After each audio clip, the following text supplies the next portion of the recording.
Okay, so we're a week into the World Cup. There's been lots of goals, lots of upsets, big name casualties already. To join me on the discussion of the first week's play, we've got Zola Doda and our Italian resident Fabio De Dominici. Is that right? Yeah, there we go. Guys, talk about the first week of World Cup. What has stood out in the first week for you guys? Zols? I think, in my opinion, Chile's performance so far has been very good. People talk about Spain getting knocked out, forgetting that Chile has done very well in the last two games that I've played, to beat Australia 3-1 as well as to do well against the defending champion Spain. For me, that has been impressive. Do well. Exactly. No, they've done well. Yeah. And the surprise package has been at Costa Rica. They did well in the first game to beat Uruguay. People were expecting this group to be between Uruguay, Italy as well as England, but then all of a sudden Costa Rica just jumped through and they also have a chance of qualifying for the next round. Maybe so unsung hero, that will Joel Campbell, that Arsenal, he's been brilliant. Exactly. So. I don't think they have a chance against Italy tomorrow though. No. Oh, obviously you don't. No, I think they did have a good start obviously, but I think Italy would have seen that and prepared well, and obviously we know the Italians how they set up and the structure, and I think they would have done their homework, and I think the Costa Rica won't get any points off it. Okay, so let's stick to this group. England, Uruguay tonight. What do you think? I think it's going to be a tight game. I think Uruguay will need to obviously improve and up their game after the shock opening loss. England as well, always media hype around them. The conditions, the style of play that they'll have to adapt, obviously because of the conditions in Brazil. Well, they had to adapt in the previous game, and I think now they'll back themselves to go to the former tactics. I think they're not playing in Manaus, which is obviously one of the hottest cities in Brazil. So I think it'll be interesting. Obviously, a lot of the Liverpool players coming up against Luis Suarez. Will he play? Will he be fit? That's still to well, be they'll determined. need him to play because I mean they were rubbish in the first game, weren't they? Exactly. So no, very interesting. I think it'll be a tight affair.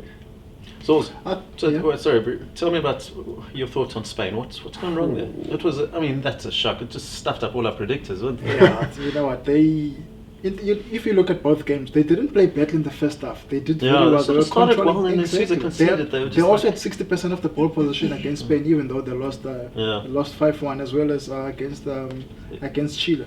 But the problem with Spain is that I think they always find it difficult if they concede a goal first. Yes. And then they always if they are on the back foot, they find it very difficult.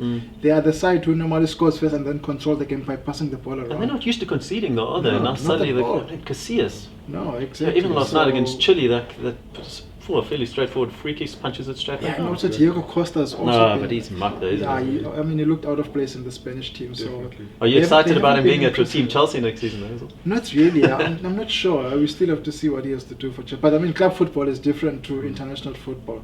But talking about this tournament, I think he hasn't been that impressive, and yet they didn't combine very well with the midfield as well. So, yeah, we'll see.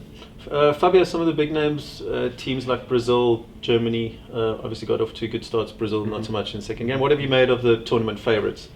Yeah, I think at this tournament, like we've seen so many upsets, I think that there aren't really any big names anymore. I mean, obviously the traditional teams, you expect them to go far, but with the likes of Costa Rica coming up and obviously Chile doing very well, I think these big teams are under pressure, and I think it's very, very difficult to predict, like we've said, who's going to actually progress through after such performances. Yeah. But we're always talking about South Americans doing well at this World Cup as well as big countries like Spain.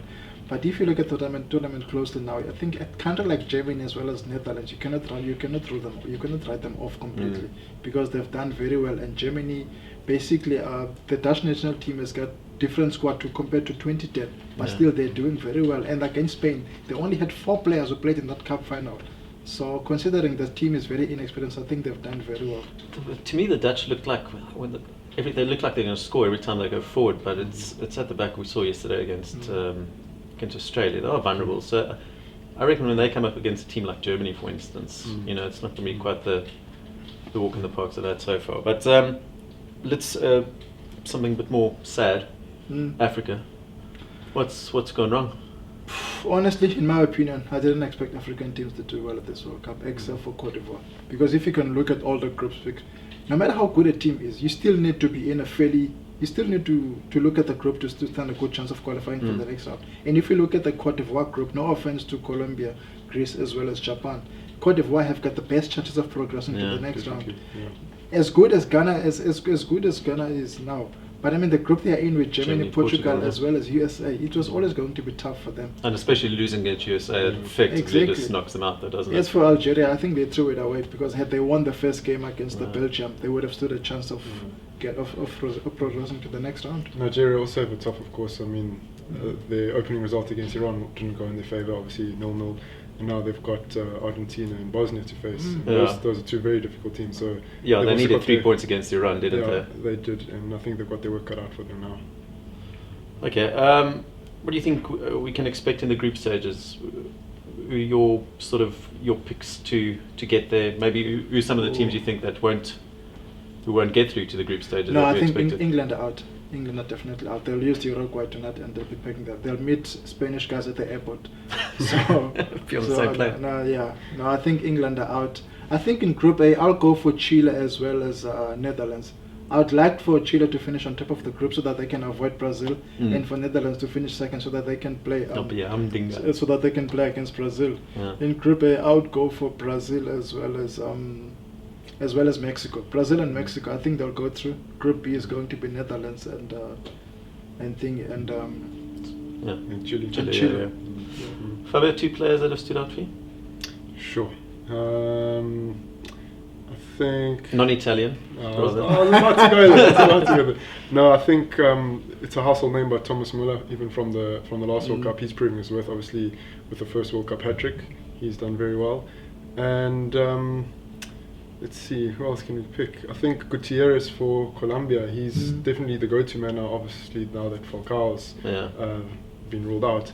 And he did score in the opener, and then they played tonight against Ivory Coast. So he'll obviously look to be on form, find the back of the net, and give Colombia the advantage in that group. And Ryan Robben as well, considering the fact that he's 60 years old. So and looks 80. Exactly. No, but I mean, seriously now, I think Robin van Persie as well as Robin van Persie, Ian Robben and Thomas Müller, they've done very well. Thomas Müller, for me, the most important thing with him is that he's very consistent. He's taking, his 2010 World Cup form to this World Cup. And to do that, you have to be a top-class player. Yeah. And he has proven that. Also, quite interestingly, both yesterday, the top-ranked and the bottom-ranked team at the World Cup were both knocked out on the same day, Australia and Spain. And obviously, it's probably song for Tim Cahill. One goal though. I think that's definitely a contender for goal of the tournament. But at 34, I think he's probably played his last World Cup. He scored 5 goals in the last 3 editions. That's more than Messi, Ronaldo, and Rooney combined. So Shane, I think he does deserve a mention. Well, I suppose Marcelo has scored more own goals in the World Cup than Rooney scored goals in the World Cup. That is true too.